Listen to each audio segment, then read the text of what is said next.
whenever you're thinking about if something is essentially good for you or not, you got to think, how long does it take for it to go bad? Because in order for something to go bad, that means that other things have to get after it before we do, which is bacteria, right? So if something doesn't perish, then that means that not even bacteria wants it. Yep.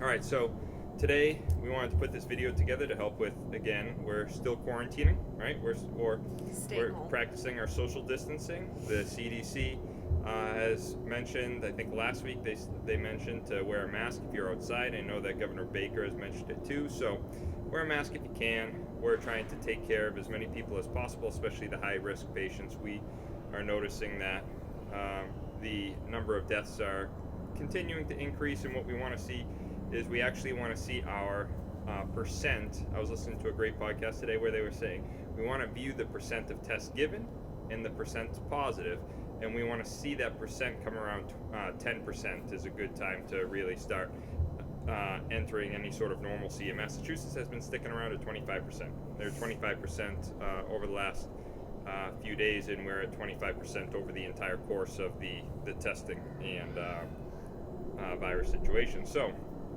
with that being said, we've got some more time ahead of us, and with Food Month coming up this month, we wanted to talk about what we're doing for our food on our own at home, right? Yep. Because even the grocery stores, we had a friend of ours, right? He was in and out of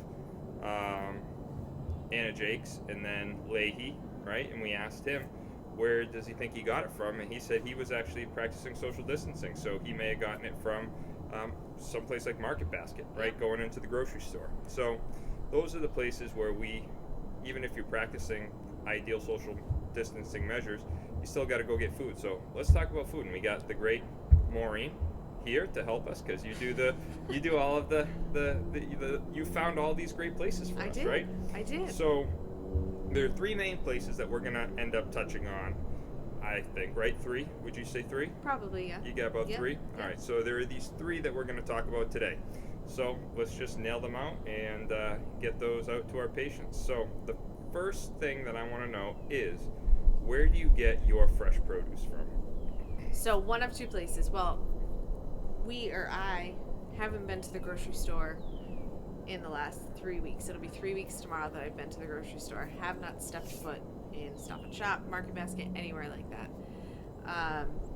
So for the first 2 weeks, I was really trying to live off of what I had sort of bulk purchased in my last shop, and quickly realized that when we're feeding 6, the 2 weeks of what I bought at the grocery store really lasted about 5 days. Mm-hmm.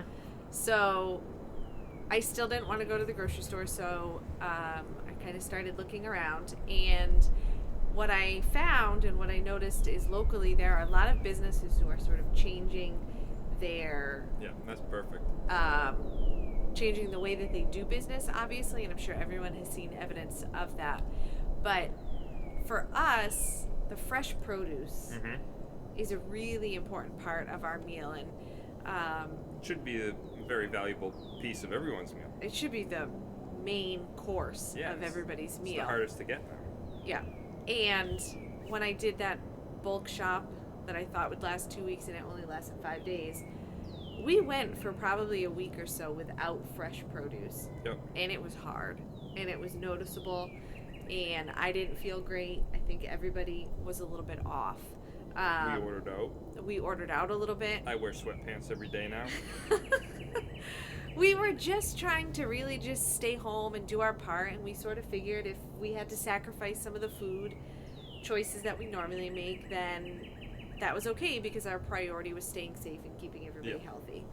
But the longer we realize this is going on, and the longer we recognize that we're probably not going to be able to shop in the way that we realize invested time into finding better ways, right? Because our ways in that moment were not sustainable for the longevity of this virus. Yeah.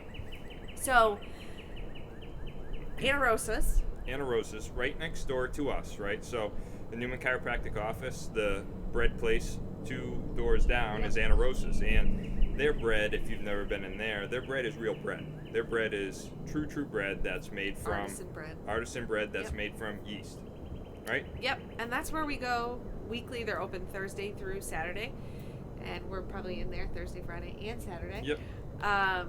Getting fresh bread, but they have also started to offer some fresh produce, which has been amazing, and it really is what sort of kick-started me looking around for other places that we might be able to get what we needed. So they have fruits, they have some veggies, they have some greens. Sometimes it's not a gigantic selection, but it's definitely enough to cover a couple of meals a week. Yep. And what I really liked about them, and in the past with again, it's inevitable. As Maddie runs up. Mama, what do you need, Maddie? Okay. Okay, of course. Nothing. What I've really liked about Neurosis is their bread. Yeah, a lot of people are afraid of, they want gluten-free stuff, and gluten can play a role in true gluten allergy, but I feel like a lot of gluten sensitivity stuff is falls under the same realm of a lot of people's digestive issues that arise from just crap and garbage being in their food in general, right? Mm-hmm. So one of the best things about Neurosis bread is it is true just bread. I mean, it is so gone in a matter of, it will perish in a matter of days, right? So whenever you're thinking about if something is essentially good for you or not, you got to think, how long does it take for it to go bad? Because in order for something to go bad, that means that other things have to get after it before we do, which is bacteria, right?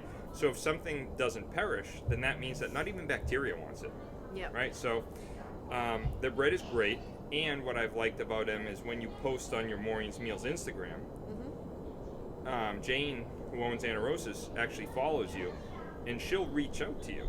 Yes. And she'll notice what you may have, one of your posts you said you didn't have enough, or you thought you would have a little more garlic, right? And then she ends up getting you garlic. I went in today and she gave me a little mason jar full of garlic. Yeah. They're very responsive and sort of in tune with what their customers need. And they, I think, really took the time when, a couple weeks ago when this all started, they closed down for a week just in order to be more prepared and to set themselves up to be able to remain open throughout and to think about what they needed to do to keep everybody safe, but what they also could do to help the community. Yes. In bigger terms, in terms of food. They're the types of people I wouldn't think twice about asking them if there was access to other things, right? Yeah. Of their fresh produce and stuff like they have with us. So what I wanted to get across is they give me this community feeling, right? At this time right now when everyone's socially isolated, and that's what we want to talk about today with two others that give us this we're in it together feeling, right? Like this old school. I mean, we're obviously we're not bartering with other objects. We're still paying them, but this old school primitive bartering system of hey, I need a little more of this. Oh, that's not something that we have on hand always, but I know someone that can get that for you. So I'm looking for a lot of options like that. So Neurosis has really done that for us. Yep. So they've got their bread, they've got their produce. They also have coffee, yes. A small selection of certain dairy products too. They have eggs, they have milk, they have half and half. I got a great thing of European butter from them today, some cheeses. Nice. So obviously it's not going to be like going to Stop and Shop and getting everything you need for the week, but a couple of things here and there, it's great. And they have the freshest and most organic types of foods that I trust them with their food source. And their baked goods are. And their baked goods are great. It's a bonus. All right, so that's the first one. We're a big fan of them. Obviously, they're in the Plaza too. We've gotten to know them over the years. We really trust them. All right. Number two. So if I'm looking for a higher quantity. Yep. A lot of produce. Sorry, we're still on the produce. Yep.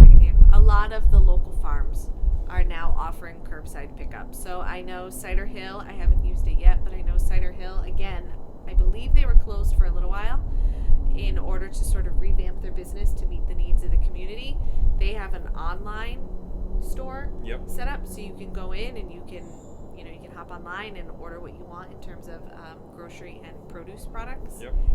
I went to Applecrest Farms the other day, and when I say I went as far as the curb. Yep. I called up. They've got a list online of what they have available, and as long as you can be a little bit flexible depending on their supply. I ordered a ton of produce. Yep. And paid over the phone, pulled up, popped my trunk, they loaded in the groceries, and off we went. No contact. And that's a key point too, is that in some of the books and podcasts I've been listening to and reading recently, a lot of these food people, these people that know a lot about the food industry and all this, is they're really starting to try to educate to, hey, we have been so used to getting having 10 different types of milk to choose from, having 15 different variations of this and that. And it wasn't always like that. And to be honest, we don't need that. And what we've got to start becoming more comfortable with, because as much as some people may feel like we're going to get back to normal, we aren't going to get back to normal. And this is a whole trickle-down effect. I mean, we're going to see, we have food for right now, but food may be a little less plentiful. We're never going to be out of food, but it's going to be a little less plentiful and a little harder to get as the months go on until, people are able to get back there and harvest this stuff normally. Yeah. So we've got to start getting into this mindset of hey, food shares? Yeah, crop shares. Yeah, crop shares. You go to I've got a patient that used to do those, and one of the reasons why they don't do it anymore is because he would give you all of your vegetables, and people would look at it and be like, well, where are my tomatoes? I want tomatoes this week. He's like, well, tomatoes don't grow right now. They grow then. It's these are the foods that grow right now, and patients are so used to demanding or people are so used to demanding and wanting and getting what they want right now, that they never think creatively about what they can make with the foods that are actually available at the moment. And to be honest, the foods that are available at the moment are the healthiest ones for you to eat. Yeah. Yeah. So right, because they're seasonal. They're seasonal. Yeah. So we've definitely had to, and I'm one of those people. It's if I had a meal in mind and it needed this ingredient and I don't have it, I would run out to the store really quickly. And everyone does. We're so used to it now. We're spoiled. We were spoiled. But it's also I have found myself to be a little bit calmer because I'm not constantly, I would go pick up the boys, I'd run to the grocery store 4 days a week. So you're allowing yourself to be a little more creative with what you've already got. Exactly, yeah, and flexible. And everybody's surviving. Yeah. And no one's really complained about anything that we meet. So yeah, if anything, I'm getting fatter and I'm not starving or anything like that. So we've got enough food. So fresh produce, definitely check out your local farms. Yep. If you're fortunate enough to have any close by. Ask around at small businesses like bakeries and see what's available. And then when we think about meats and fish, we're also we are so lucky. Very lucky. To live where we live. Yep. So 2 really great spots that we, again, are offering curbside pickup that we've been utilizing a lot are the Modern Butcher in Newburyport and David's Fish Market in Salisbury. The Modern Butcher is on what Merrimack street? Merrimack Street, right past the Leary's liquor store and the Otto's Pizza right there. Yep. And you call up, you drive up, they walk out, they open up the trunk, right? I pop my trunk, they throw it in. Yeah, they just throw it right in. That's great. You don't even have to get out, you don't even have to do anything. And what I like about the Modern Butcher is we're flexible, but at the same time, quality food is still important to us. Yes. So explain how their food is so quality. So they use local farms. They get all of their meat products from local farms. And when I say local, it's a little bit more expanded to more like regional, Maine and Vermont. But all of their animal products are grass-fed, grass-finished beef, pasture-raised. So what that means, right, is that, what were you going to say? Pasture-raised and what else? I was just going to say pasture-raised. So the fact that it's pasture-raised means that these animals just ate the land. Yeah. That's it. And what a lot of people don't realize, and I didn't even realize until I started reading more about it, is that you can say something's grass-fed. As long as it's grass-fed, you can still stuff it full of corn towards the end of its life before it's slaughtered in order to fatten it up, in order to sell, or to get it larger so you can sell more. But that's still grass-fed because it ate grass at one point during its life. All right, so grass-fed, grass-finished means that it eats grass, and it's always eating grass, and it isn't fattened up with corn prior to slaughter. So that's what you want. That's what you really want, right? Because we were talking about this the other day, like, we were up here in New England. It gets into the winter. I'm like, what the heck are the vegetables and stuff that grow up here in the winter? And we get to reading and looking into it, and it's like, oh, actually, the animals that ate the grass and all the plants during the summer are still alive during the winter, and that's when the humans would hunt those animals. Yeah. So it was like these animals ate that food, and they kind of like stored it on them, and then we eat them during the winter to hold ourselves over for the next crop season to come, right? So the grass-fed, grass-finished animals are what we're supposed to be eating. Yeah, it's eating. I think oftentimes we think about eating seasonally in terms of fruits and vegetables, but it also means in the winter you're supposed to eat more meat, more animal protein, because that's what's available, and then in the summer you eat more fruits and veggies, because and when you look at it, it makes so much sense when you. It does, and it sounds weird to think of it this way, but like once I read that, I'm like, oh, they're like little freezers, right? Like it's the like animals. Yeah, you buy everything, you throw it in the freezer down in the garage if you got a spare freezer, and you're like, I'm gonna hold on to that until I need it, right? Or like I'll keep picking from it, and then you think of it in the real world, it's like, well, how did they save food? So, well, the animals ate it, and then they ate the animals. Yeah. So that was always something fascinating for me. So that's this modern. The modern butcher. So they really abide by those sort of similar values that we have in terms of high quality meats. Yep. They also have some like pre-packaged meals. They've got a sandwich of the day, which sells out really quickly, but those are always amazing, and it features their pasture-raised, grass-fed meats. Yep. They have do pasta only have dishes. Meats? They don't. Do they only have meats? They only have meat, but they'll make some like prepared meals. Okay. Pasta and meatballs with their meat, sandwiches, rice bowls. They've got a line of like fermented veggies. Cool. So kimchi and daikon radishes and like carrots and all of that. So some really great options if you're looking to sort of maintain that level of quality eating. Nice. Yep. You got anything else though? David's Fish Market. Oh yeah. So similar to the meat with the modern butcher, we get our fish from David's Fish Market. And they've been a staple Yeah. on Bridge Road in Salisbury since I grew up here. I mean, I was born here and grew up here in Salisbury, and David's has always been there. And we've known. I think they even sponsored my Little League baseball team, right? So they've been around the area for a while. So we support them and go in there and we get our fish from them. Lobster meat. Lobster meat. They have a lot of wild caught fish, which is important, which you can't typically find at the grocery store. Mm-hmm.